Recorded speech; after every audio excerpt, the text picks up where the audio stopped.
Okay, welcome to part 2 with solving work and energy. In this problem, I'm going to solve how far an object has gone. So, what we have here is the following case. So we have a sled,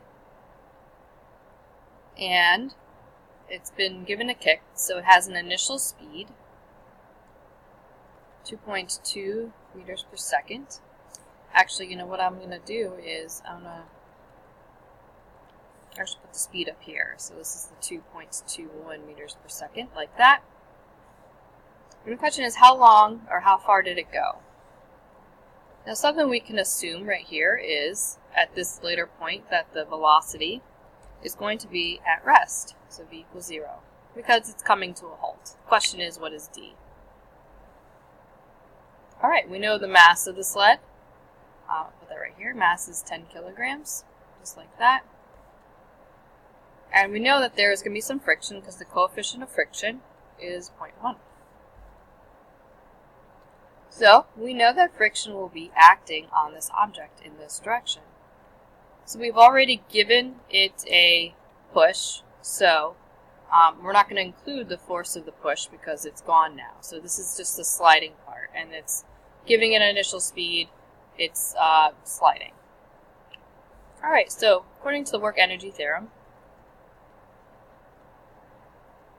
the work is equal to the change in kinetic energy. So force times distance times cosine of our angle equals 1/2 mv final squared minus 1/2 mv initial squared.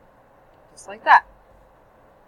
Okay, so if we do this, and we take a look at this, remember this refers to the network. Like that. So the net force. So what's our net force? Well, the question is D. That's what we're looking for. So we have VI, we have VF. In fact, this goes to 0 because VF is 0. VF. So let me just rewrite this. I know I'm a little all over the place, but you can get the idea.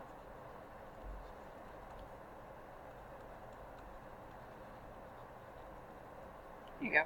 Is we need to find the net force to solve for D. So if you take a look at the forces on our system of an object sliding across the plane like that, you can see that friction is the only force in the y, so we can actually set it equal to max, just like that. Or in other words, even actually taking a step back, friction is our net force in the x. We don't even need ma. So if you recall, force friction is equal to force normal times mu. That's our net force. Now notice I'm only considering x because there's no net force in the y, or in other words, again, the y does not contribute to the motion over here. So force normal, since we're on a level surface and there's no string being attached, we can assume that it is Fg. Or we get mg is our net force. So that plugs in there, so we get mg u d. Okay, now here's the cosine part. So if you look at it, the object's going to the right, but the friction's to the left, which makes that angle 180. I'll put in the numbers momentarily. So here's our setup. And if you notice, the masses cancel, which is kind of nice. And now we have all the information to solve for d. So g is 9.81. That's our acceleration due to gravity. Our mu is 0.1. D is the variable we're solving for. This is going to be cosine 180. Again, that's because the distance is this way, the force is this way. This makes a 180 degree. Equals negative 1/2 vi squared. So, solving for d. So basically what this 180 does is kicks out a negative sign, which gets rid of this negative sign. So that's pretty nice. So 9.81 times 0.1 times 2 divided by 2.2, right? That's our velocity. Take a quick peek. Yep, our initial right there. I don't know why I didn't write it there, but that's the 2.2. Like that. So let me write it in just so we have it there. But that's what I did. I plugged this in. Here we go. We have everything now. Solving for D.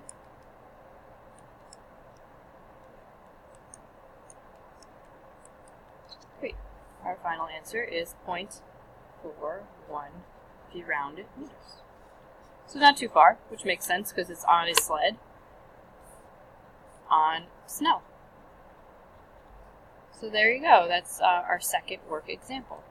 Let's do another.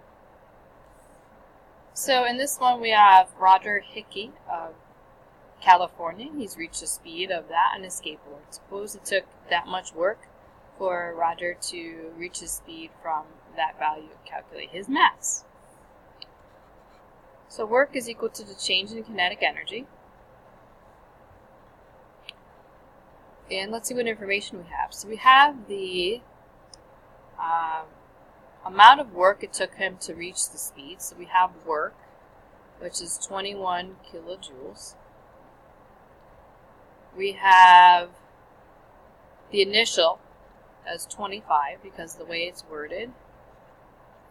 It said Roger reached the speed from 25 meters per second. Its final will be 35 meters per second. Like that. The question is, what is your mass? So, the best way to write this is to write it as the following, is 1/2 mv final minus 1/2 mv initial squared. Now the reason is, notice that we don't have force or distance, so writing it as force times distance would be hard to solve. So leaving it like this and like this is fine. And we have these two. We're looking for m. So this is completely fine in terms of solving it, but what I'm going to do is actually extract the m out so it's a little easier to solve. Since m is common in both of these terms, I'm going to do m like this, and technically 1/2 is common, so I'm going to pull out that. So I get this. This is algebraically the same as this, so if that makes more sense to you, that's totally fine. But if you notice, if I write it like this, I have m kind of separated, so I don't have to find it twice. So let me solve for this. So I'm going to bring the 2 up and this down so that I get 2w, 2 times the work, divided by the change in velocity squared. It's going to equal our mass. Just like that. Now remember, work is in joules, so this is in kilojoules. So I actually have to convert this. So this is going to be 21,000 joules right here. So if I solve this out, it's going to be 2 times 21,000 joules divided by the final, which was 35 meters squared minus 25. And we're going to square those two. Like that equals m. So I will do this. 2 times 21,000 divided by the squares of those two velocities. And lo and behold, we get a nice number of 70 kilograms when we solve this out. So here is the mass of this object. Not too bad. So this is, like I said, plug and chug. So the best way to visualize this is to extract the information, write it vertically, write down the equation, and then use the equation as you see fit. So it's not a one-size-fits-all. In other words, you don't have to always have the f and d here. You don't always have to have this as 1/2 mv squared. So use what's most appropriate. Let's do another.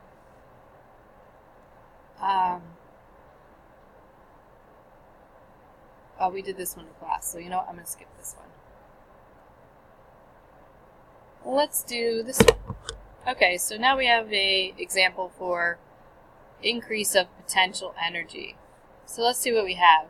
Situated that high above sea level. It's the highest capital in the world. We have a mass of that.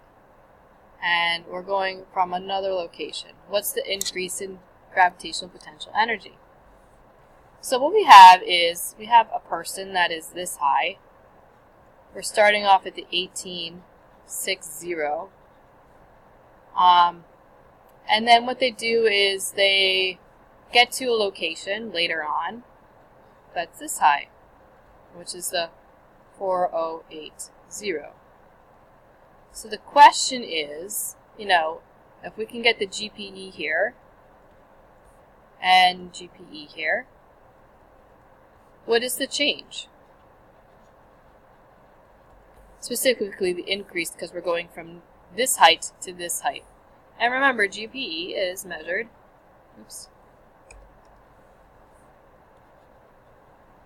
as mgh. So with that said, there's a couple ways to find this. You can calculate the GP, the difference between the two, so it would look like this. mgh final minus mgh initial. So basically what I found is this is the initial and this is the final. And if I want the difference, I take the two and subtract them. So I did this all in one step. You can do this separately and subtract them. It's the same exact thing. But doing it like this, you can see the mg's come out. And you could write it like this, which makes it a little easier to solve. So 905 is our mass times 9.81. And we just need the differences in the heights. The final height and the initial height. Like that. So 905 times 9.81 is 905 times 9.81 times the difference in those two numbers. We get a very large number because remember this is 1,000, this is almost 1,000, and we're adding another factor of 10, so this is 1.97 times 10. So say 1, 2, 3, 4, 5, 6, 7. So the 7th joules is the change in gravitational potential energy. So there you have it. So that'll be it for this video. In the next video, I'll solve the next two gravitational potential energy problems.